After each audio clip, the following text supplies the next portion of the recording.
And since it is an online and all are eminent experts, so it was really hard to get them or to catch them. And we really thank them. And now we can start this AICT Training and Learning ATAL Academy online faculty development program. And we are very thankful for the ATAL Academy, for AICT, to AICT for accepting our proposal of this particular online FTP title, Disaster Management and Resilient Sustainable Cities. So we thank our director, sir, for constant inspiration. We thank our Dean Institutional Development and International Relations, Dr. Satish Pal Singh ji. We thank our head of the department, Dr. Nakul Dhagat ji. And I also thank my coordinator and my team of students, my co-coordinator, Dr. Rajat Soni, Associate Professor, uh, and he is also a senior to me, although a batchmate. And then we have a team of students also, and I thank them also in the beginning only because it had been really tough. Uh, Now I hope I'm sharing the screen that is visible to all.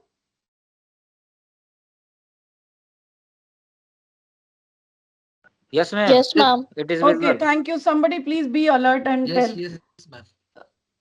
if Manmeet. Yes, ma'am. Okay, thank you. So, very short, in a very brief, this thing, I will uh, see the basic overview of this objective of this course.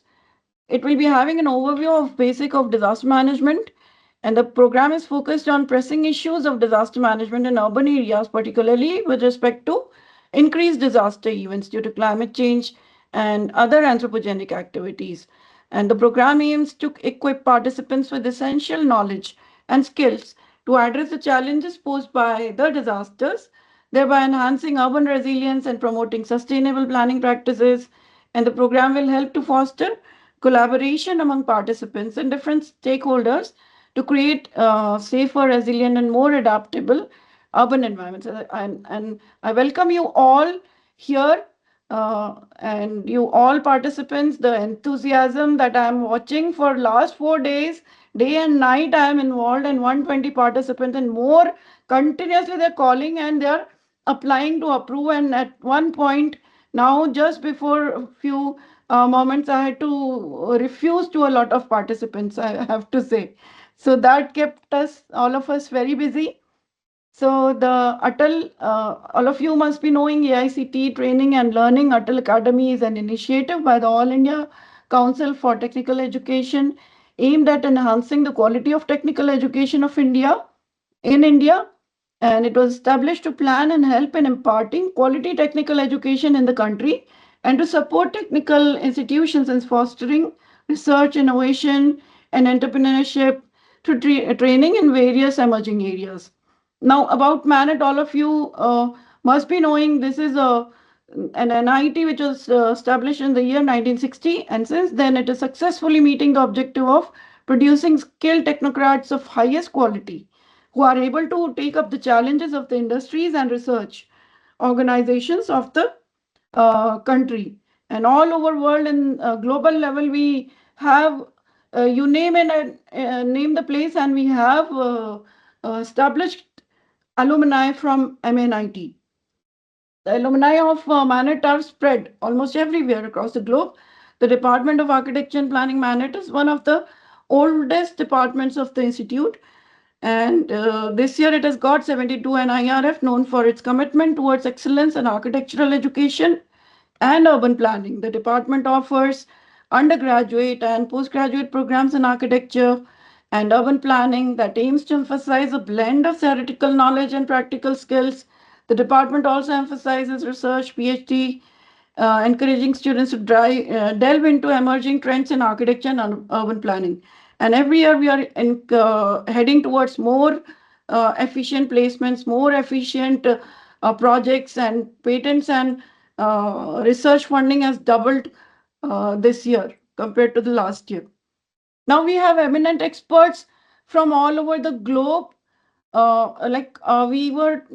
are having our first expert, Professor Santosh Kumar, and he is would have been the best person to start the program. That is why we were wanted to have him first. And since he is out of India and in a different time zone, so he will be joining after 30 minutes. The schedule, we have the second speaker as our first speaker for 30 minutes. And because Professor Santosh Kumar would be joining at 7 o'clock, and from 7 to 8 o'clock, he will be there. And he has the other important things after immediately after that, but then he could make it, and we can hear him here on this platform. Is Believe me, we are very fortunate. So he'll be joining 7 o'clock, and I thank personally Mr. Panit Agrawal to begin. He will be the opening batsman for this particular FTP, and we welcome him. He is there among us right now. So he is a partner CLA Global Indus Value Consulting. And I will come back to Puneet Agrawal's introduction slide. But briefly, you can see we have Professor Kedar Krijal, we have Biswajit Nath, we have experts from Nepal, from Bangladesh. And Nitin Tendolkar sir is well known to just everybody. Any disaster management courses with incomplete without his presentation. We have Pawan Kumar. He's also an active member of IUIN and IDM. Then Mihir Joshi is there, is practicing, and he's in seats. He had been a consultant in UNDRR. All these experts had been meeting us at different platforms, and we know what they can deliver. So they are here. Now Ram Satish Pashupati is also there on one day. Then PK Joshi is there. Dr. Sanjay Sharma is there. We have Vaishnavi TG Shankar. Then we have Dr. Bhakti Devi from Australia. Then at the end, we will be having disaster management architecture by Dr. Sujana Dhar. The last day, last session, last but not the least. So this schedule you can see. You might have, I have emailed all the participants, whatever email link you have given, we have provided the schedule. So first I will introduce our first, I will bring him in the spotlight. Sure, ma'am, sure. He has got some restriction, that is why we have to do, and we are very fortunate. You can be here in the lecture if you want. You must be knowing an No, I'm IDM so sorry for him professor. because I'm feeling bad, but he need to stop, and I'm very sorry for this stopping you. So my apology to you. No worries. We welcome Dr. Santosh for the valuable Thank you. lecture. Thank you very much. Thank you. So just 1 second, sir. I will introduce you. Mhm. Uh, I'll share my screen, and we have with us Professor Santosh Kumar. I hope I am visible and audible to all the participants, and the I can slide hear is you. visible. Yes, yes. Okay. So he is a distinguished leader in disaster management with extensive experience in both national and international contexts. As the professor and head of the National Institute of Disaster Management under the Ministry of Home Affairs, Government of India in New Delhi, Professor Kumar played a pivotal role in shaping policies and strategies for disaster preparedness and response across the nation. And I had the opportunity to work with him on few projects for writing textbook chapter, for participating in NP Triple D, and there are many things that he is doing. And I had been watching his interviews on the media. And recently, a few months ago, he has retired, and he is the CEO in the International Safety Organization. We welcome him, sir. Thank you so much for making it, although it was so tough for you. Now, his expertise is not confined to India alone. He has also made significant contributions to the former director of the SARC Disaster Management Center, where he coordinated regional efforts to enhance disaster resilience among South Asian nations. Professor Santosh Kumar's reputation as a disaster management specialist is further endorsed by his tenure with the World Bank. where he provided strategic consultations and insights on global best practices and risk reduction frameworks.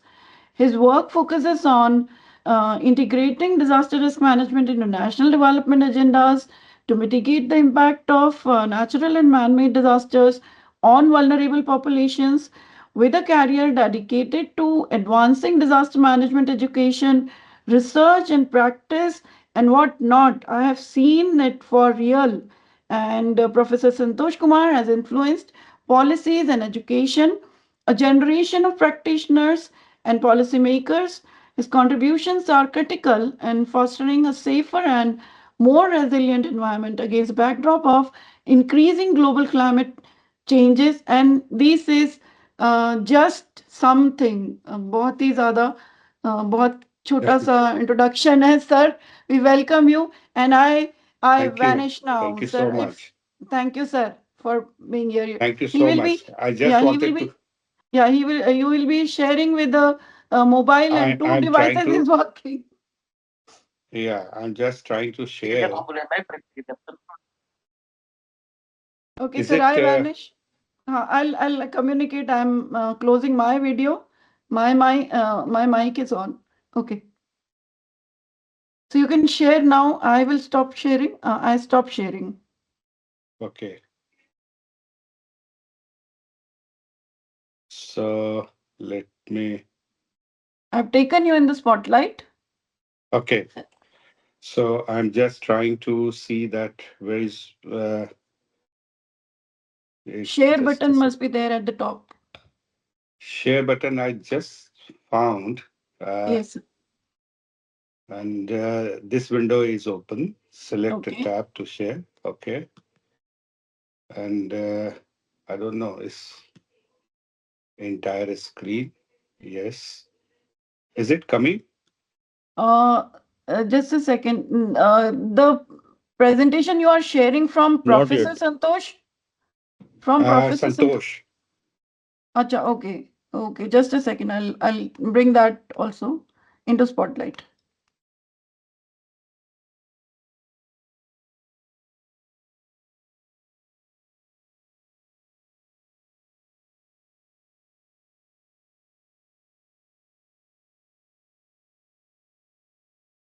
In that it's not shared. Just a second. Screen window, share content. Yes. And entire screen. Then I'm clicking. Then share. It's not coming, I think. Oh, okay. So if you Don't can worry. send, I'll just speak. okay, if So you can mail me or send me, then in the meantime I'll try to share when you speak. okay. Or on So WhatsApp also you can send it. okay. So let me give that my maybe the second half when I will have time. I can send you and you can share this presentation with everyone. Yes. Okay, okay, okay. So I was first of all, let me apologize for disturbing the whole rhythm of the course as a presentation as I got delayed because I'm in the US and I'm connected from here in Dallas only.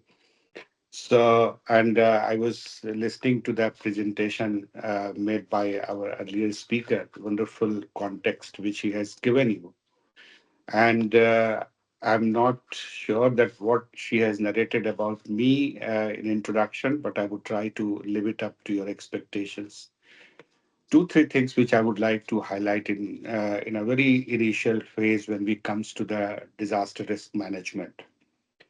I was just last 20 days I'm here, and on there were two warning which we received here for disaster in the US on the mobile phones and the kind of information which they share. One was related to tornado. This we call it cyclonic storms in India. So constantly, hourly update was coming on the mobile phones, and it's not that the tornado is coming; its intensity, its speed, and what kind of a damages it can bring to you. So all as a kind of a damage base. And what are the advisory along with that advisory that one should not go out, avoid this route, avoid that route, don't take this highway number this, don't take this exit, and so on and so forth. What we see that whole 1 week was this tornado storms was there, and people were looking at this, and they were adhering to that kind of warning which was given to them. So ultimately, that analysis, when the tornado got over, we were thinking of that how much damages to the lives is a big severe storm that was there, and the life lost is four. So it's incredible. So this is one, and then we compare with India now. So this is one information which I wanted to say. Second is the US is grappling with the strong cold wave. Temperature has dipped down below minus, somewhere in minus 20, somewhere in minus 30, somewhere in minus 10. Where I am there, this is Dallas, Texas. This is not very cold kind of a city, but it is also experiencing extra cold or extreme cold, you can say.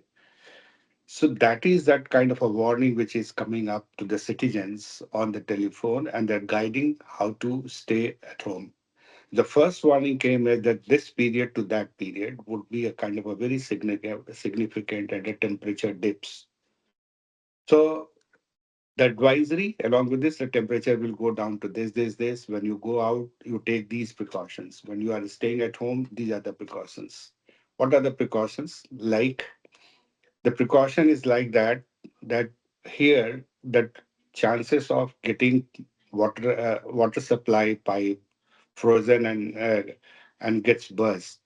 So to avoid that, they gave this warning that please open all your tap and the droplets, let the droplets come.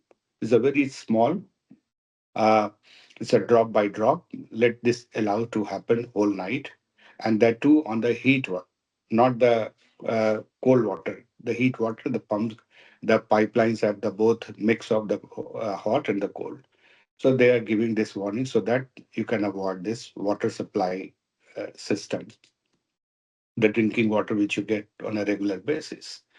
Second is that when you are putting up that, be ready, charged with all kinds of equipments which you have at home, the electronic devices. Keep charging that the power supply if it fails with some reason. Third warning was that here everything is automated. Even if you are opening your door, it will not open. So it has to be numbered with, keep it on manual basis. Similarly, when you are moving out, taking car, you are out from the garage will not open because it is mechanized and it's a very, very kind of automated. So you have to keep that door open or otherwise get the manual number remembered so that you can open it up. Otherwise, you will get stuck in the house and you will not be able to move. What I'm saying is that any such kind of event, one is this, one example I gave of US in terms of where I'm interfacing on a daily basis here. So that's what I thought I must share this with all of you. Is this how the warning is given for reducing the impact of disaster? And the second part or the behavioral part of the people, those who were getting this, if they don't adhere to this, you will be fined. So there is a kind of a system which, if you are violating that system, then you will be given punishment in terms of fine. So people are here that the whole system is attuned to that kind of a process. Like even if in India, if you give warning and people are not evacuating, that the damage would be very high, the life loss. The same in here, priority in disaster management is given to the protection of life. So the first priority is that how we are going to protect life. And that is our priority, that warning system should be designed in such a manner so that one, you identify, quantify, and make it and disseminate to the last mile. So your system has to be designed in terms of that everyone get the accuracy rates. So everyone gets the information. It's not that someone will not get and someone will. And it's a special message is also coming that if you have a old person or old age, if you are an aged person, you behave like this. If you are a physically challenged person and you are on wheelchair, you have to take this kind of a. If you are deaf and dumb, so it's a kind of a very kind of a systematic intervention. The second part, which I said about the risk reduction, one was the responding to disaster, and second is the preventing disaster, so that the burst and everything, which I gave you the example of cold wave, and in this cold wave, how you should behave. This kind of a practice actually leading to a kind of a, if your response system is good, people are behaving as per the information given, and also that, and it is disseminated to the last mile, and the system has been designed like this. So all these comprehensively leading to the total loss prevention. So total loss prevention, when we say in the like suppose in India, what we say that we are country where we have almost every state is exposed to one or the other disasters. We cannot say that X part is not a disaster prone, and we are thinking that yes, this is a very resilient state. This is this will never have a kind of a disaster. So this is a mistaken identity. I'm giving you one example, like two very classic example when the scientists, policymakers were designing only, it's not that 10 years ago, when people were thinking that Maharashtra is a very safe zone, Madhya Pradesh is a very safe zone, no earthquake will come, no seismology kind of a study was there to say that. And it has been identified in the Vulnerability Atlas of the Building Material and Technology Promotion Council when the first Vulnerability Atlas came to India, identifying and making zoning. So there it was given information in a public domain that this whole of area of Madhya Pradesh and Maharashtra is a not as a kind of a seismic risk area, and that been in the information, it is identified as zone one and zone two of the earthquake. Means even if it comes, it's just like a slight tremor, even if you're not able to feel it. But when the disaster happened in 1992, 93, the Latur earthquake, very well known, that's a devastating earthquake.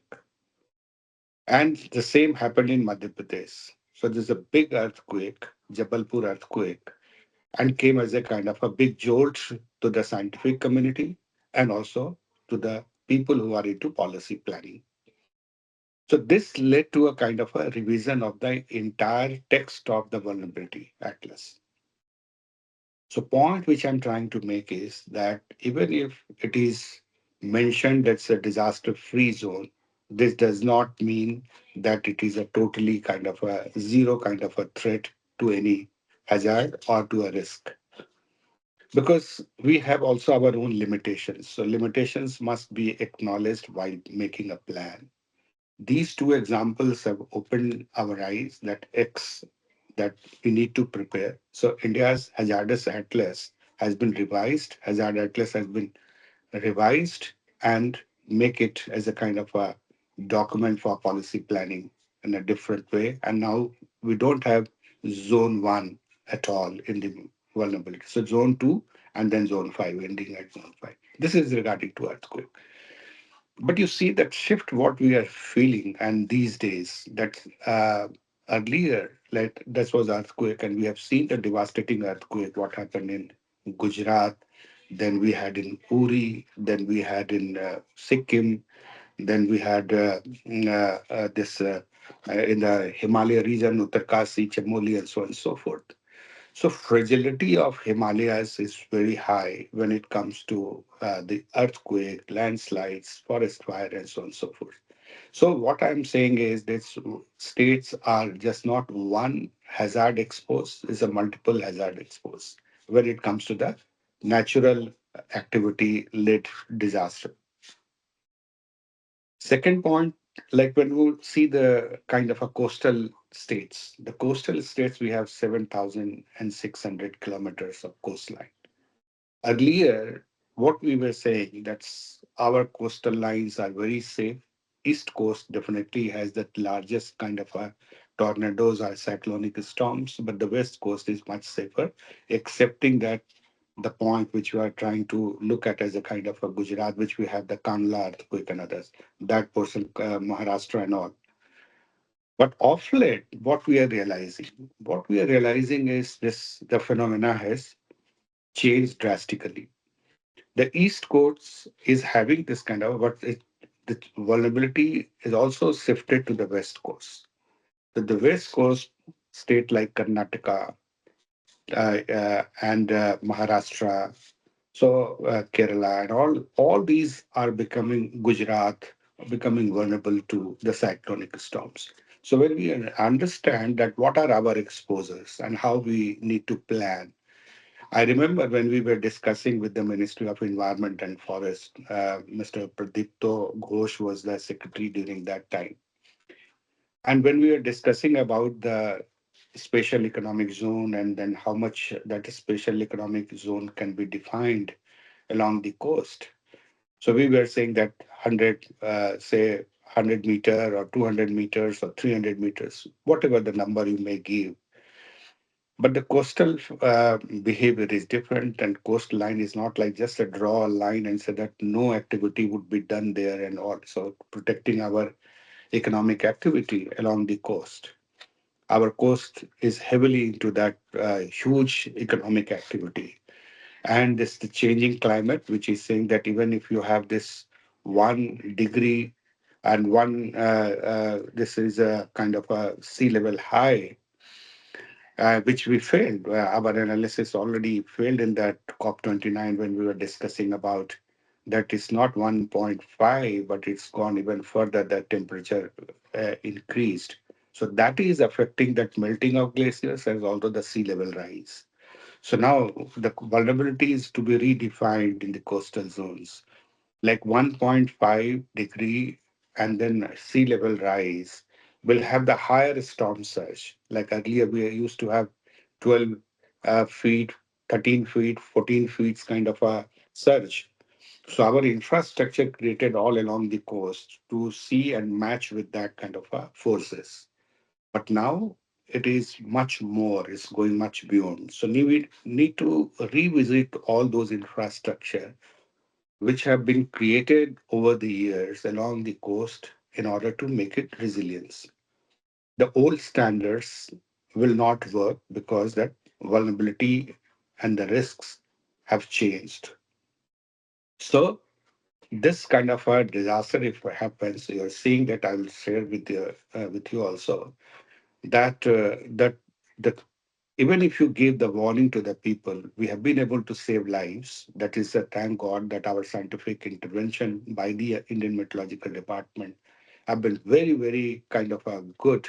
So that super cyclone Odisha, I remember when we visited during that time, we found that the number of deaths were more than 13,000 in one single event. But today, when we are talking about this cyclone Biparjoy, cyclone Fani, any cyclone which is storms which are coming, its life loss is reduced to the minimum.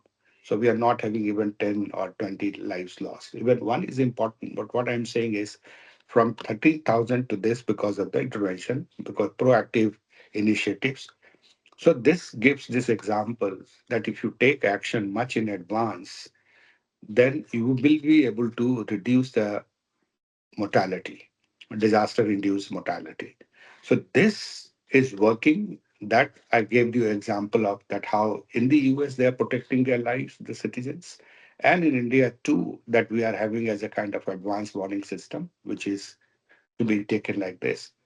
But the cyclone is one, but another is tsunami, which we are concluding 25 years of tsunami. 20 years of tsunami. The tsunami impact would come, and then again we have to see and then revisit our whole system. Like I remember when the warning was not there in 2005, the government of India constituted a team to study and set up tsunami warning system. I was fortunately part of it. Dr. Radhakrishnan, who was the former chairman of the uh, ISRO, he, me, and also two more person, one from Deputy Director General of IMD and also one Government of India Joint Secretary, Ministry of Home Affairs, Mr. Chakravarti was there. What I'm saying is that when we went to Tsunami Warning Center of United States of America in Honolulu, we were aghast to see that how effective warning system they have. And India at that time was being criticized that whether India will take action or not.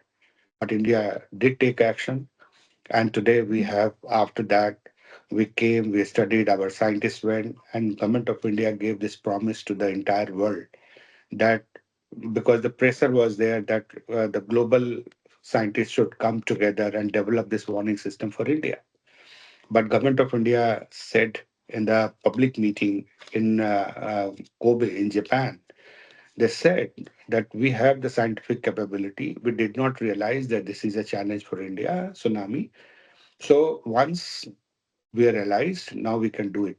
And we can do it in a well within the time, and we will have a best system of the world. And we should chorus and we can give this kind of a standing ovation to all those scientists that they could complete it. And Indian tsunami warning system is developed as a kind of a world-class tsunami center. And we are not only giving warning to our own Indian citizens, but we are giving to the other parts of the world. We are sharing data, we are sharing information, we are sharing warning, and this warning system has been able to save many lives in the recent past. So what I'm saying is that investment, if you are making much before that incident happens, it has the larger impact in reducing the mortality. So I gave you three examples that how across the globe, in also in Bangladesh, in Maldives, such kind of a things had happened and initiatives taken by different countries. So that's how we say as a kind of a system, as a how we are improving as a system. So our structure, our infrastructure, our is not a very homogeneous kind of a structure. If you go to different parts of the world and European countries, American countries, and all, you will find that enforcement of building bylaws has been massively done, and the city will look like that is made in one frame. But in India, you will see that different kind of a stuff. We have a very heterogeneous kind of a infrastructure.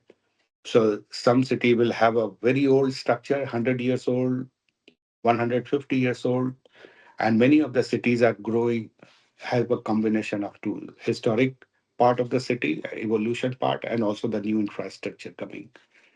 But new infrastructure, like the old infrastructure, have sustained over the years with different kind of disasters. Many of the infrastructures have survived. But the new infrastructure, like we have seen in Gujarat, happened in four towns. During that time, I was in charge for the long-term recovery program of the Gujarat government. I was working with the World Bank that time, and we could see four towns: Anjar, Bhuj, Bachau, and this and one more city, Anjar, Bhuj, Bachau, and I'm just forgetting the name. But all four cities just kind of vanished, flattened by the earthquake. Many casualty happened. So what I'm just giving a kind of a warning to everyone, to all of us, it is not only for you, but it's for us as well, that how we are planning, like our structure when it happens, disaster damages everything, be it kind of a, we say that we be it roads, be it economic activity like the primary sector, secondary sector, or the housing sector, it all gets affected. But what are the risk drivers which we need to acknowledge while making plan? So if you see any disaster damage assessment report, you will find not a single sector which has survived without any impact of disaster. So it's not that we are saying only human casualty is important, but now we have to look at our infrastructures as well, that how we are going to protect our investment. If Any investment which we are making is designed to give service to the people for 30 years and 40 years. It should not get destroyed at the time of disaster. Otherwise, we have to make reinvestment again. And then we will say that government is taxing, tax, tax, tax, and tax. Because government has no other options for revenue and they have to go for a long-term recovery. So that is how we are saying that we need to understand that what are the risk drivers in India. We have abject poverty, poor people, they are at risk. We have to see that how that inequality, which is also leading to such kind of disasters, that many people, 2% of the people have the maximum resources and 80% is a larger issue. I'm not saying that it's to be seen by that individual planners, but macro scene also have to be realized when we are translating it to the micro level. So population density is also very important for us. Like the population density, even any disaster happens in 2 square kilometer, the casualty would be very high. So because we have the large number of people living in the very close kind of a square kilometer, especially in the urban areas. So that we need to realize as a kind of, and then we see that the challenge is that by 2050, 20% more people will come to the urban area.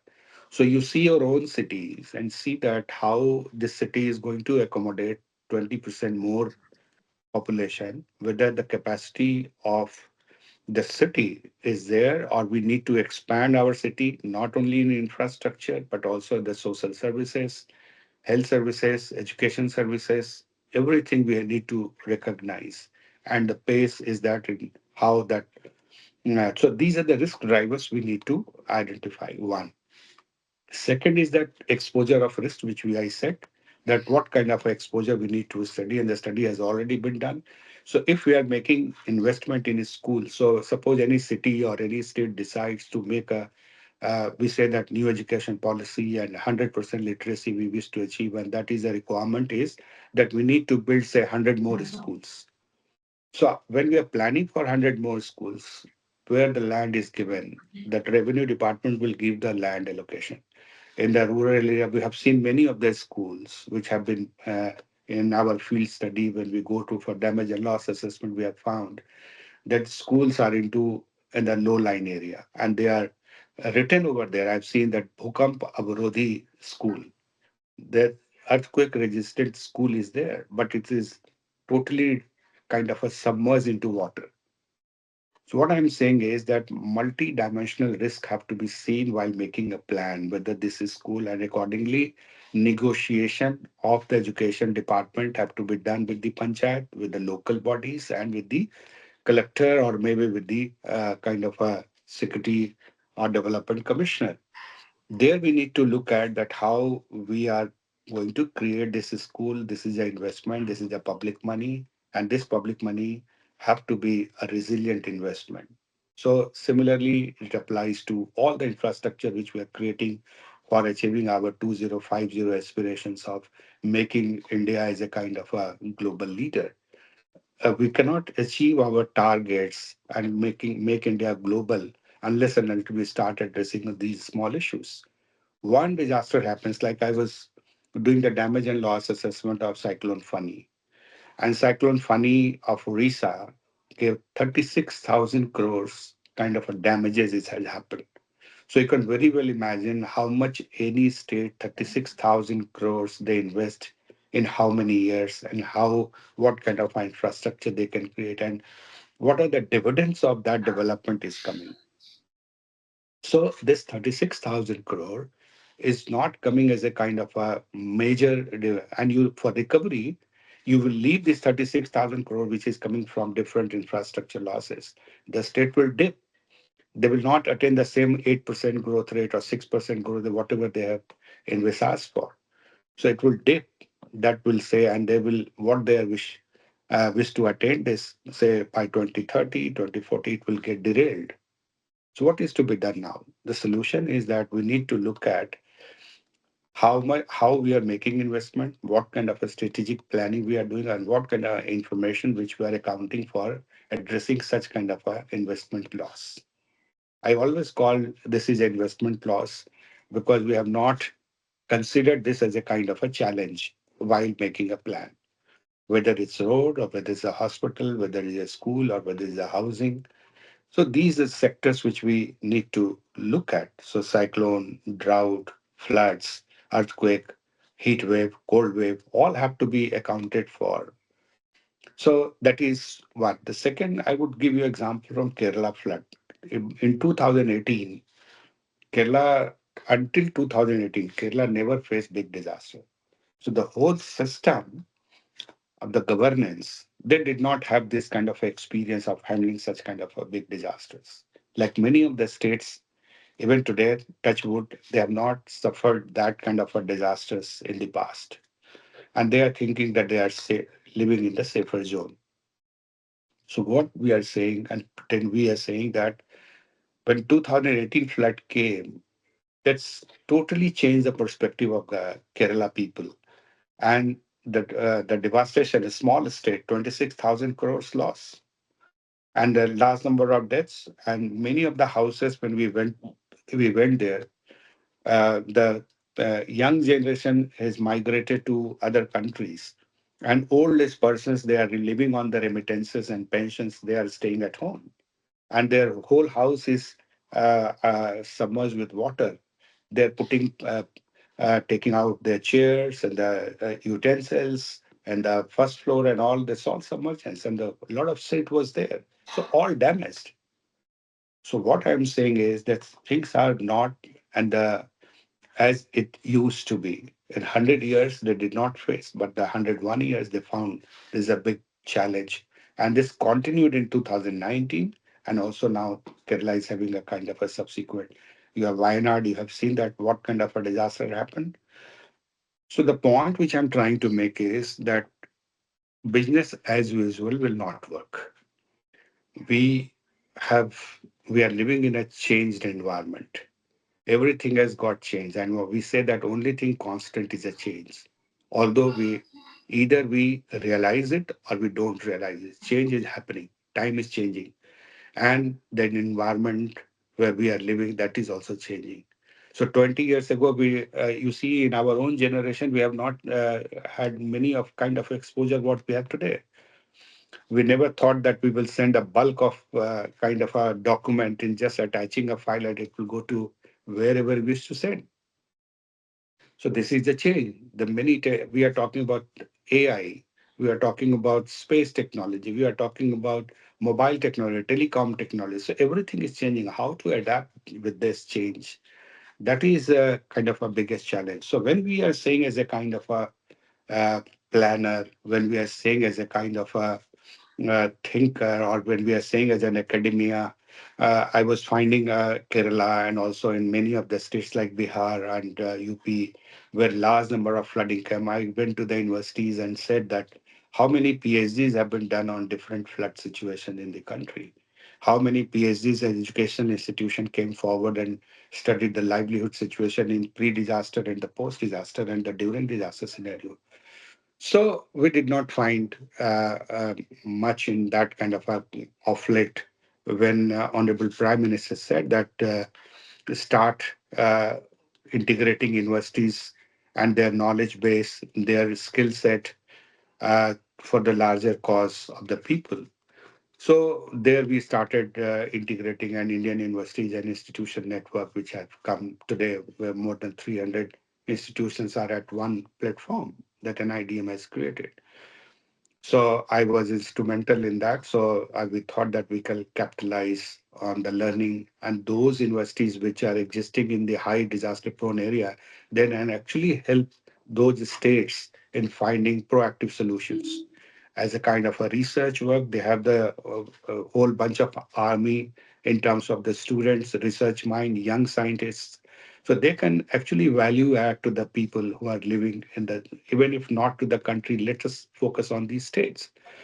But idea is to, we need to first acknowledge that acknowledgement of the fact that things are not the same as it used to be. So things have changed in terms of disaster response, and this is how it is important. Earlier, 10 years ago, we didn't have NDMA. I remember when we started career, I'm an economist. My whole training in economics. And I was teaching economics in the for the bureaucrat training institution initially, but landed up because we thought that disaster is derailing development. So it's a very straight relations with the public finance, with the public investment, with the monetary policy, with the fiscal policy. We like it or not, but it is directly actually influencing the lives of the people. So that is to be noted as a kind of a biggest challenge.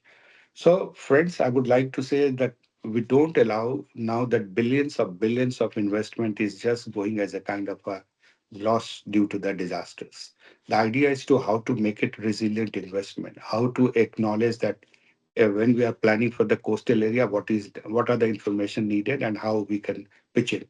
So improve the technology base, if you the skill based, if you do the capacity building, so that people can cope with it. People are not informed, and if we have to inform, we are concerned about that reducing the mortality. We have to inform them. We have to, if we are willing to reduce the loss to the zero, we have to inform them so they can protect their housing. We have to build the systems. So many places, like government has their different roles, public sector has a different role, private sector has a different role to play, and people, everything is for the people, whether private sector or the government sector or the PSUs. Everyone is focusing on the quality of life of the people. So that to protect quality of life of the people, actually addressing disruptions, this kind of a disruptions which happen, how to recover fast. So making people so much so resilient so they can quickly come back to the normal. So we should not allow people to suffer for long. I remember when I was personally taking this to issues to the NDMA, to the ministries, and also debating that when we used to have a relief manual in our country. So we said that why we need relief manual. Relief manual is a British document and it's a British way of addressing disasters. So you always, if you look at, you said that most of the relief manual which was created in the state which was there, it was created much before 1905, something in 1921, some so on and so forth. India is independent country. India is governed by their own constitution. India is people have a right to life with dignity. Article 14 to 19, if you see, then acknowledge that what the constitutions have given and where we derive power as a governance, we should respect that what have been given in the constitution and we design our system protecting the dignity of the people, whether it's a disaster or no disasters. So such kind of a awareness we need to have amongst the citizens, amongst the youth, among the researchers, among the professionals working in the higher educational institutions, among the policy planners, among the people who are actually handling disaster situations. Disaster situation largely handled as a focusing on disaster response, which is just very short-lived. Disaster response is suppose the day of event is today, and in 10 days it is over. The photographs, the cameras, the television, that all media, they will disappear after 10 days, but people's suffering will continue for long. So here we need to focus on prevention and mitigations much more than what we are saying that always focus why we are doing disaster risk management because we are committed. Our constitution has given this mandate that we have to protect the lives of the people with dignity and there whatever is required to be done has to be done. So that is why that many situations, systems and everything over the years have gone changed. Policymakers have adopted it. We have the now Disaster Management Act, we have the policy, we have the institutions. Now that we have to engage people. Unless and until we are going to engage people, government alone cannot take this agenda forward. So I would stop here and I would say for question and answer, but I was just giving an overview that how the disaster profile is changing over the years, how it is economically impacting, how the lives of people with the pre-disaster intervention has been protected, mortality has been brought to minimum, but that is not the end. Many more challenges are standing before us. So aspirational India, aspirational youth, aspirational, the global citizens, how we are going to protect with our own knowledge, with our practices, our information, our talent. We should nurture our own talent in terms of reducing the such risks, which can actually uh, increase inequality, increase poverty, increase a kind of a desperation amongst the citizens. So our total commitment to start from the planning stage itself. Don't wait for the disasters to come. Be proactive, take actions, and make yourself resilient. Thank you so much. So I would request if you have any questions. Yes, thank you so much, sir, for such a nice interaction. And we would have missed something if you would have not managed to make it. So we will ask few people if they have any questions to raise their hand, and then we will ask them to ask their questions to Professor Santosh Kumar. He had been working for many years as professor in NIDA, National Institute of Disaster Management. So any question that you have with you, now is the time. Please raise your hand.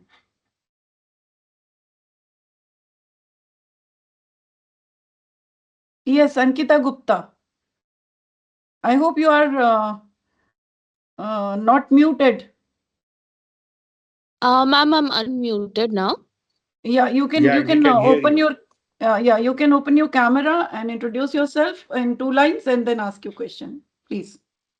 Sure, ma'am.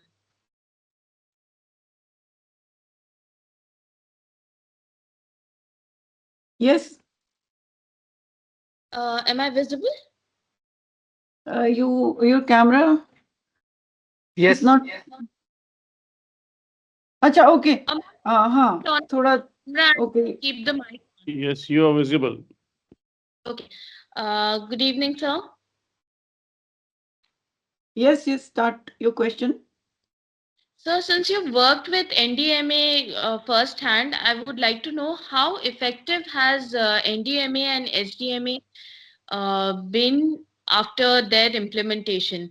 Has there really been any changes on ground, or is it just a policy and a special vehicle that has been created by the government and it's vacant? Or like, is it still is it how effective it is? I would like to know on the ground.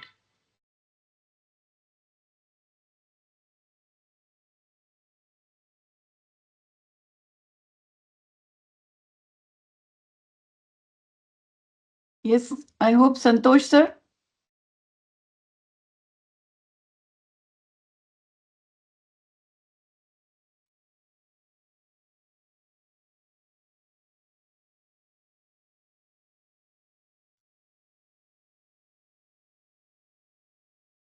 He is there in the discussion or he will come back. Manmeet, can you just check? Yes, sir is in the discussion. Sir is there, no? Yes, sir. Sir, please.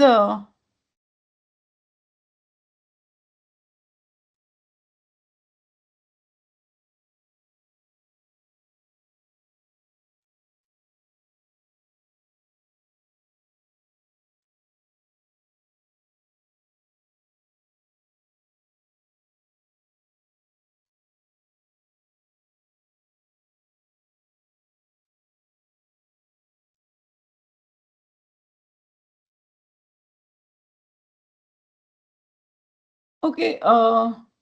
If sir is there, I don't know if he can give more time. But what question you have asked, what I understood, am I audible to you, Ankita? Yes, ma'am. Yes, So ma'am. what you were asking was, is uh, NDMA, SDMA, and you have the NDRF, SDRFs and all, are they visible or working on ground? This was your question? Yes, ma'am. Like, how Yes. effective after How their implementation? effective? You can see, you yourself can see if you are in touch, or you see newspapers, or you see news clippings, or you see news channels. You can see in any of the mishaps. First person you will see is the NDRF teams. Yes, ma'am. NDRF, SDRF. NDRF is the most prompt team that you can see. They are there in any of the mishap. कोई भी बात बताइए आप, whether it is natural disaster or it is industrial disaster, man-made disaster, accidents. Even when NDRF was not there, then at that time army people, defense people used to be there. But now since the Disaster Management Act 2005, we have a NDRF. So NDRF is growing day by day. And I had the opportunity to meet NDRF people in one of the sessions in Delhi last year only. So I hope I answered your query. They save people on ground. They are equipped. Whatever the conditions may be, they are there with their ropes and ships and boats or in the snow. Everywhere it is this thing is growing day by day, and you can see the effect of I think I can say the national framework for disaster management is working very efficiently. I hope Santosh sir will be there. He has an important official meeting, online meeting, so he may be back again, so he will tell you the ground truth also. So he is not in NDMA, but he is working with NIDM. He had been working. Now he is in one international institute. He is a CEO there, International Institute of Safety, and you can see in the schedule only. So I hope I answered. The second person is Harshad Raisoni. Yes, Harshad ji, you joined very late, and we could have you. Hello. Yes, please. Hello, ma'am. Good evening, everyone. So Yes. my question was that being an urban planner, I'm an urban planner. So being an urban Uh, planner, what kind of land use changes according to the disaster management or disaster, resilient cities, what we talk about. So especially what needs to be taken care at the city level, where we are planning new cities as well as in the existing setup of the cities. This is a very favorite question of mine. I don't know whether I should be answering or I should be waiting for Santosh sir. At the end of the session, we can have Puneet sir, and then we can see if he comes back after the meeting. But still, I can answer your question that whenever we have any we have to plan the cities. So we have to do risk assessment with respect to whatever disaster prone that particular place is. For example, many places are landslide prone, many as well as flood prone, as well as earthquake prone. There are many other issues of urban planning. So combined with that, in fact, I can say I have written a book on this, and I can say I can share it with all of you on the group. So I think we must invite now Puneet sir, and you have to. There is a methodology, and there are models, and there are many things you have to consider. I will share the link, and maybe someday I will present and I will show you how you have to proceed, how urban planners have to proceed step by step. Definitely, ma'am. It will be very much helpful. Thank you. Thank you Yes, so much. yes. Thank you so much. Now I think we will take other questions when Santosh sir is back again. I think he will be back, he was saying. So can we just a second? I'll call if Puneet sir is there, or Manmeet or Yeah, yeah. somebody. Yeah, Puneet yes, sir, joined. Yeah. are you? Oh, thank you so much, sir. We are very grateful that you have to be, you have to adjust as per the timings.